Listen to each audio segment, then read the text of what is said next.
திரைப்படங்கள் மட்டுமே எப்போது பார்த்தாலும் புதிதாக பார்க்கறது போல இருக்கும். அப்படியான திரைப்படங்கள்ல ஒன்று சிவாஜி கணேசன் அவர்களுடைய புதிய பறவை திரைப்படம். 1958 பிரிட்டனை சேர்ந்த கதாசிரியர்கள் டேவிட் டி ஒஸ்பான், சார்லஸ் சிங்களேயர் எழுதிய கதையை மைக்கேல் ஆண்டர்சன் சேஸ் தி க்ரூக்கட் ஷேடோ அப்படின்ற பெயர்ல திரைப்படமாக்கினாரு. படத்துக்கு கலவையான விமர்சனங்கள் வந்தன. ஆனாலும் திரைக்கதையில் இருந்த மர்மம் முடிச்சும் அதனை அவிழ்க்கையில் பார்வையாளர்களுக்கு கிடைத்த ஆச்சரியமும் அதனை முக்கியமான படமாக்கின. இதனை 1963 ஹரிதாஸ் பட்டாச்சாரியா வங்க மொழியில ரீமேக் பண்ணாரு. வங்கத்திற்காக திரைக்கதையில சில மாற்றங்கள் செய்யப்பட்டன. படம் ஹிட்டாகி இன்று வரை வங்கத்தின் சிறந்த த்ரில்லர்கள ஒன்றாக நிலை பெற்றிருக்கு. அடுத்த வருடம் 1964 2 படங்களையுமே தழுவி தமிழ்ல தாதா மிராசி புதிய பறவையை இயக்குனாரு. படத்துக்கு ஆரூர் தாஸின் திரைக்கதை வசனம் பேருதவியாக இருந்துச்சு. அதே போல சிவாஜி அவர்கள், MR ராதா, சரோஜா தேவி, சவுகார் ஜானகி ஆகியோரின் நடிப்பும் மெல்லிசை மன்னர்களின் பாடல்களும் புதிய பறவையை காவியமாக்கின. கோபால்,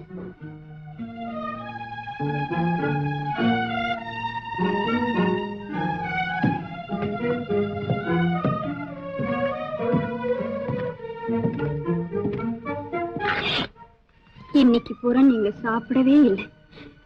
வாங்க சாப்பிடலாம். எனக்கு பசி இல்லை. எனக்கு தெரியும், நீங்க பசியை மறந்திருக்கீங்க. உங்களை பார்க்கவே எனக்கு பரிதாபமா இருக்கு. கொஞ்சம் சாப்பிடுங்க எனக்காக. என்னை யாரும் தொல்லை பண்ணாதீங்க, எனக்கு மனசே சரியில்லை. நீ போய் ரெஸ்ட் எடுத்து, நான் வரேன். Good night.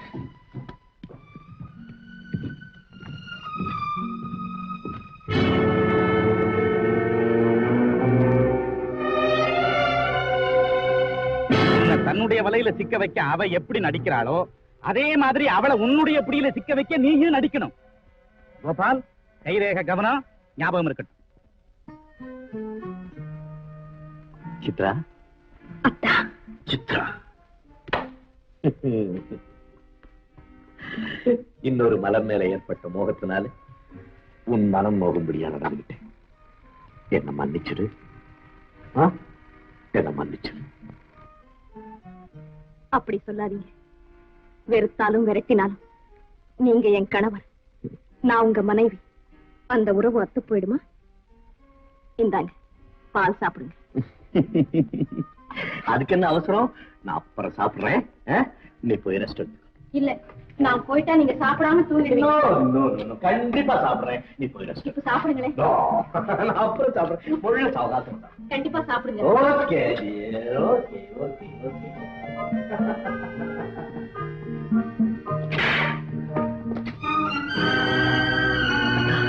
போதும், உங்க ஆசை மனைவியோட நீங்க அந்தரங்கமா பேசுனதெல்லாம் நான் கேட்டுக்கிட்டு தான் இருந்தேன். விஷயம் புரியாம பேசாதே. எல்லாம் எனக்கு புரியும். இதுக்காகத்தான் சாப்பிட கூப்பிட்டது எனக்கு வேண்டாம்னு சொல்லிட்டு வந்துட்டீங்களா? உள்ளத்துக்கும் உதட்டுக்கும் சம்பந்தம் இல்லாம ஏன் வாழணும்? எதுக்காக ரெட்டை வேஷம் போடணும்? விஷயம் புரியாம உணராதே. இன்ஸ்பெக்டர் குமார் என்னம்மா இந்த நேரத்துல வந்து கலாட்டா பண்ணிக்கிட்டு இருக்கு? நான் கலாட்டாவா பண்றேன்? லதா, நீங்க எது போ. போறேன். போறதுக்கு முன்னாடி ஒண்ணு சொல்லிட்டு போறேன். ஒண்ணு சொல்ல வேண்டாம், போய் கேள்வி.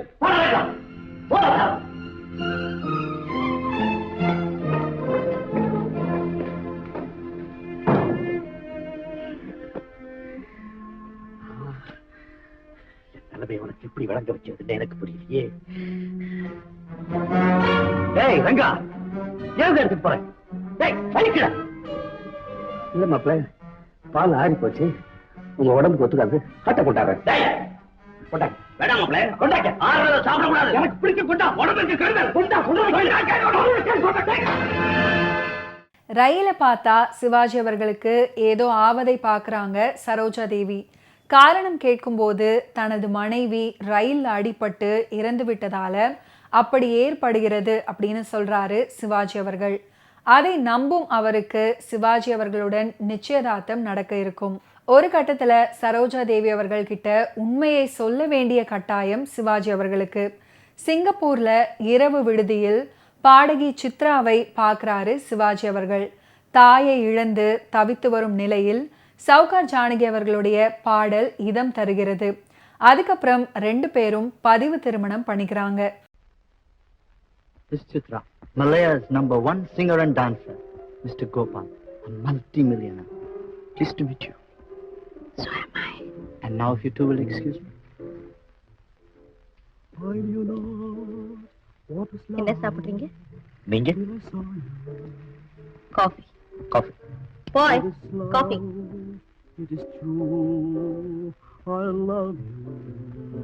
உங்க பாட்டு என் மனசை ரொம்ப டச் பண்ணிடுச்சு. அப்படியா? ஆமா, என் தாயார் இறந்த துன்பத்தை மறக்கிறதுக்காக நானும் எவ்வளவோ முயற்சி பண்ணேன், ஒண்ணும் முடியல. ஆனா இன்னைக்கு உங்க பாட்டு என்னையே நான் மறக்க முடியாது செஞ்சிருச்சு. மிஸ்டர் கோபால், கொஞ்ச நேரமாவது உங்க துன்பத்தை மறக்க செய்யும்படியான சந்தர்ப்பம் எனக்கு கிடைச்சதுக்காக நான் சந்தோஷப்படுறேன். நான் கூட சந்தோஷப்படுறேன். ரொம்ப நன்றி. நோனு, அது நீங்க சொல்லக்கூடாது, நான் சொல்லணும். Very nice. இவ்வளவு நாளா நான் உங்களை இங்க சந்திக்கவே இல்லையே. நானு நைட் கிளப்புக்கு இன்னைக்கு தான் வந்திருக்கேன். ஐ see. எங்க அம்மா உயிரோட இருந்தா இந்நேரம் காஃபி.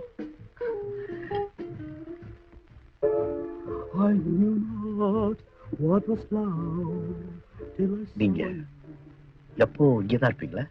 ஆமா. ஏன்? உங்க பாட்டை அடிக்கடி கேட்கணும் போல இருக்கு. உங்களுக்கு விருப்பம்னா என் வாழ்நாள் பூராவும் உங்களுக்காகவே பாடுவேன். Thank you, thank you so much. ஓ 12. பாய், என் கார் ரெடியா? If you don't mind, நான் என்னுடைய கார்லயே உங்களை கொண்டு போய் டிராப் பண்றேன். Thank you so much. Pleasure is mine. முதல் இரவு அங்கே சவுகார் ஜானகி இன்னும் வரவில்லை. ஒரு வழியாக வரும்போது அவர் சுய நினைவிலேயே இல்லை, குடிச்சிருக்கிறாங்க. அதை பார்த்து சிவாஜி அவர்களும் அவருடைய அப்பாவும் நொந்து போறாங்க. இப்படியாகத்தான் ஒவ்வொரு நாள் இரவும் கழிகிறது. ஒரு நாள் 2 பேருக்குமே தகராறு. அதுல காரை எடுத்துக்கொண்டு வேகமாக சென்ற சவுகார் ஜானகி ரயில் அடிபட்டு இறந்து போறாங்க அப்படின்னு கதையை முடிக்கிறாரு சிவாஜி அவர்கள். இதற்காக தான் ரயில் செல்லும் போதெல்லாம் அப்படி படபடப்பாவதாகவும் விளக்கம் சொல்றாரு சிவாஜி அவர்கள். என் மனைவிய சித்ராவை நான் ஒரே மூச்சில மறந்துட்டேன். அவளை மறந்ததுக்கு அப்புறம் தான் என் மனசுக்கு நிம்மதியே கிடைச்சது. அன்னைக்கு ராத்திரி சித்ரா ரயில்ல விழுந்து தற்கொலை பண்ணிக்கிட்டதா எனக்கு தகவல் வந்துச்சு. ரயில்ல விழுந்து தற்கொலை பண்ணிக்கிட்டாங்களா? ஆமா, அவளை ஒரு நாளாவது ஒரு நிமிஷமாவது உண்மையா காதலிச்சே இல்லையா? அதுக்காக ஒரே ஒரு சொட்டு கண்ணீர் சிந்தினேன். அந்த கண்ணீரோட அவ கதையும் கரைஞ்சு போச்சு. ஆனா ரயில பார்க்கும் போதெல்லாம் எனக்கு அவளுடைய ஞாபகம். அதுதான் என்னுடைய கலவரத்துக்கு காரணம்.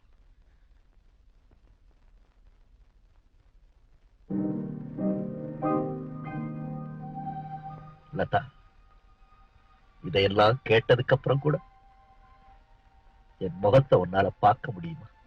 முடியும். இனிமே நான் முழுக்க முழுக்க பார்த்து ரசிக்க போற ஒரே ஒரு முகம் இந்த முகம்தான். லதா, கோபால், இப்போதான் நான் உங்களை காதலிக்கிறேன். உண்மையா காதலிக்கிறேன். மனசார காதலிக்கிறேன் கோபால். லதா, இந்த அபாக்கி சாரி மேல உனக்கு அனுதாபம் உண்டாகுதா? உண்டாயிடுச்சு. அந்த அனுதாபம் தான் அன்பா மாறி காதலா கனிஞ்சிருக்கு. கோபால், ரணமாகி போன உங்க உள்ளத்தை நான் குணமாக்குவேன். உங்க வாழ்க்கையில ஏற்பட்ட குறையை நான் பூர்த்தி செய்வேன். கொடுமைக்காரியான சித்திர காலி செய்த இடத்துல நான் கொலுவிருந்து உங்க கனவுகளையும் கற்பனைகளையும் அலங்கரிப்பேன். இதுதான் என் வாழ்க்கை. இதுதான் என்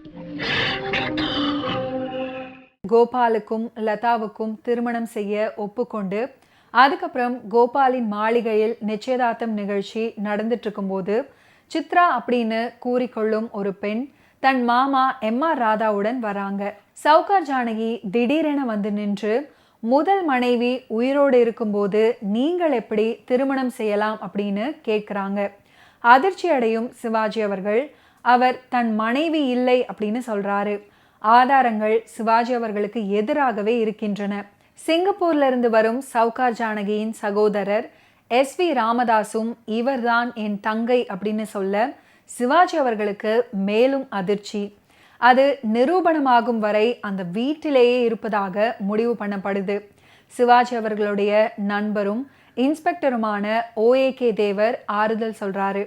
அந்த பெண் உண்மையிலேயே சித்ராதான் அப்படின்னு ரங்கன் அனைவரையும் நம்ப வைத்த பிறகு லதாவுடனான கோபால் நிச்சயதார்த்தம் நின்று போகிறது.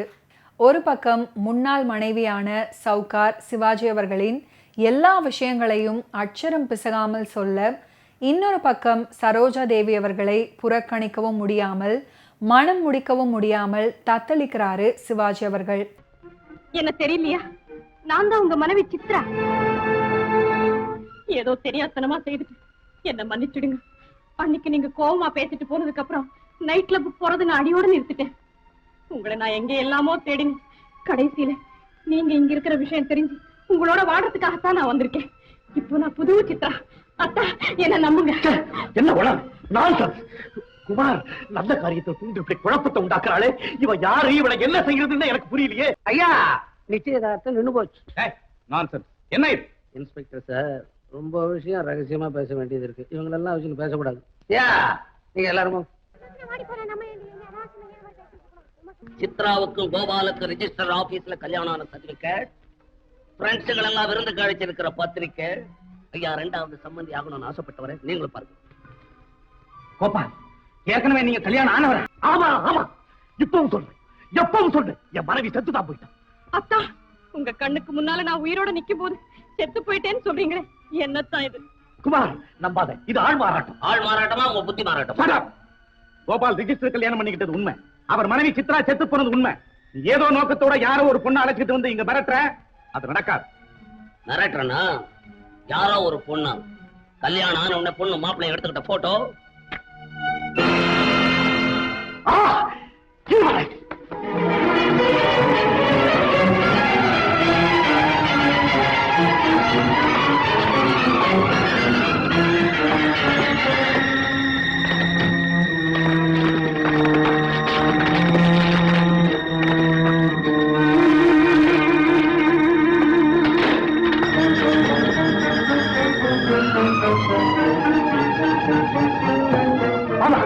இவன் சொல்றது அத்தனை போய் இதோ டெத் சர்டிபிகேட், சித்ரா இறந்ததுக்கு சரியான ஆதாரம்.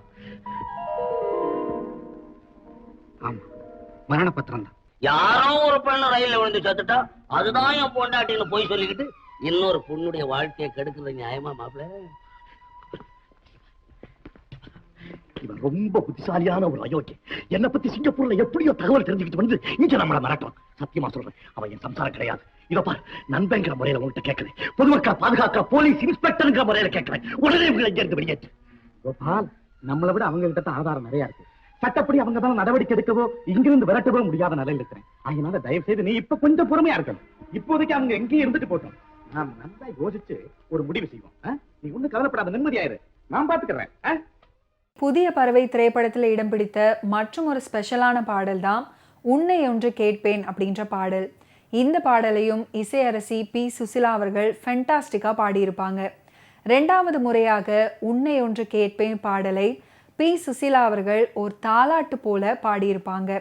உன்னை ஒன்று கேட்பேன், உண்மை சொல்ல வேண்டும், என்னை பாடச் சொன்னால் என்ன பாடத் தோன்றும், என்ன பாடத் தோன்றும். உன்னை ஒன்று கேட்பேன், உண்மை சொல்ல வேண்டும், என்னை பாடச் சொன்னால் என்ன பாடத் தோன்றும்.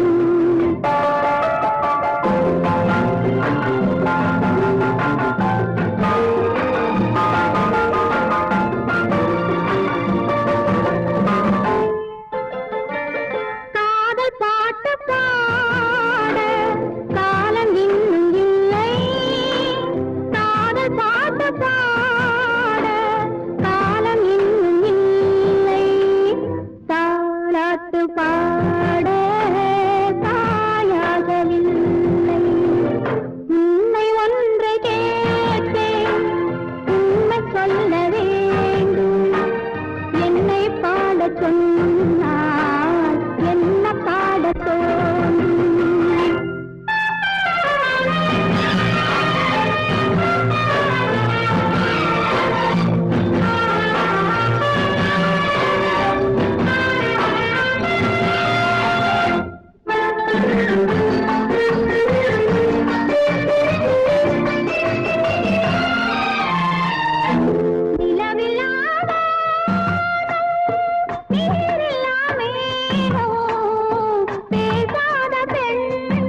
தோன்றும்.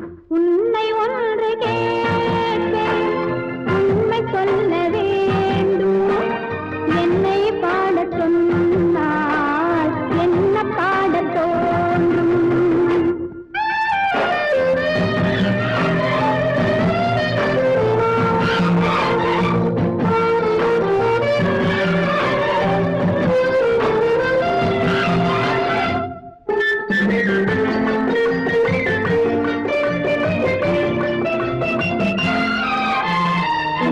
தனிமையில் வானம், சபையிலே மௌனம், உறவுதான் ராகம், உயிரெல்லாம் பாசம், அன்பு கண்ட நெஞ்சில் அனுபவம் இல்லை. என்னை பாடச் சொன்னால் என்ன பாடத் தோன்றும்? ஓகே வியூவர்ஸ், இன்னைக்கு நிகழ்ச்சியில் நடிகர் திலகம் சிவாஜி கணேசன் அவர்களுடைய ஃபிலிம் கெரியரில் நடந்த பல இன்ட்ரெஸ்டிங்கான விஷயங்களை நீங்கள் பார்த்து தெரிஞ்சிருப்பீங்க. மீண்டும் அடுத்தடுத்த எபிசோட்ஸில் சந்திப்போம். நன்றி, வணக்கம்.